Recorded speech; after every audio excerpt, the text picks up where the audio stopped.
Hi everyone, I'm Neha, Marketing and Communications Manager at Involve. I'm really excited to be speaking to Joanne Austin from HSBC today. Joanne is one of our 20 Enable Role Model List role models, and she's based in the United Kingdom. Hi Joanne, so in a nutshell, tell us a little about your career journey until this point. So I left school when I was 16 and I went to work for NatWest that subsequently got taken over by the Royal Bank of Scotland. Predominantly, I worked within mortgage operations before moving into a compliance role.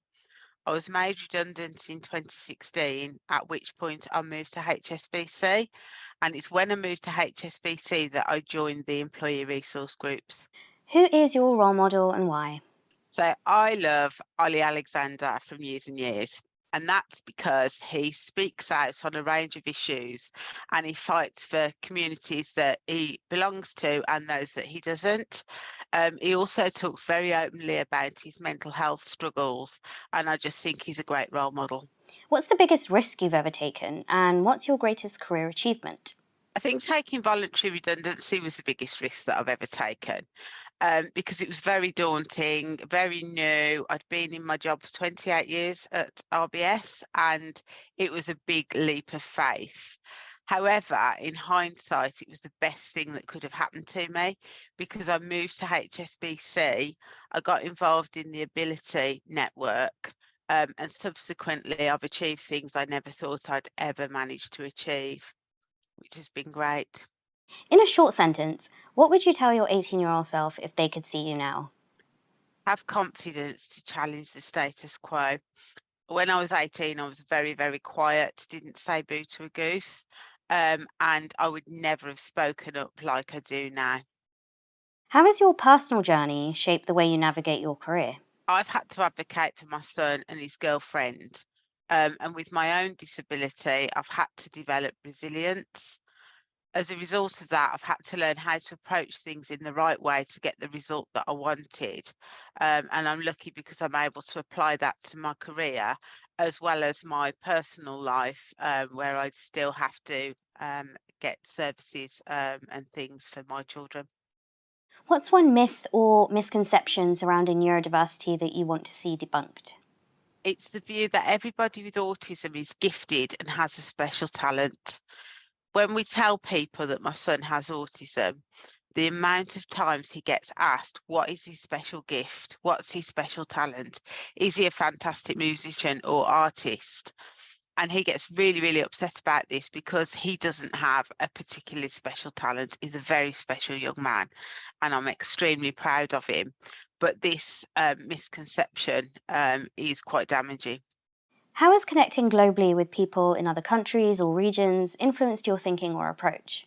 I think it's been interesting to learn about how disability is viewed in different cultures and how you need to adapt to your audience, really. Through the Zoom piece, I've been contacted by people across the globe, and I've been really struck by the difference in approach, the support available, and the cultures. For example, one lady with epilepsy contacted me and she hadn't even told her family, let alone her employer. And she was really scared about disclosing and the associated stigma. So I was quite struck by that.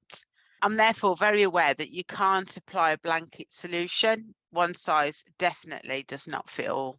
How do you think driving inclusion in the UK differs from other parts of the world? Are there unique challenges or opportunities? The UK does have some acceptance of disability and it's not a taboo subject, albeit it's far from perfect and we still have a lot of work to do. But in other parts of the world, there isn't the acceptance or accommodations available, and they are further behind the UK. This is an opportunity to take the learns from the UK, however, and use them to drive change within other countries. What are two pieces of key practical advice that you would give business leaders and allies to drive neurodiversity inclusion in business? I think firstly, listen to your employees who have a disability and give them the space to help to drive change. Most importantly, don't write people off. Try not to have any preconceptions.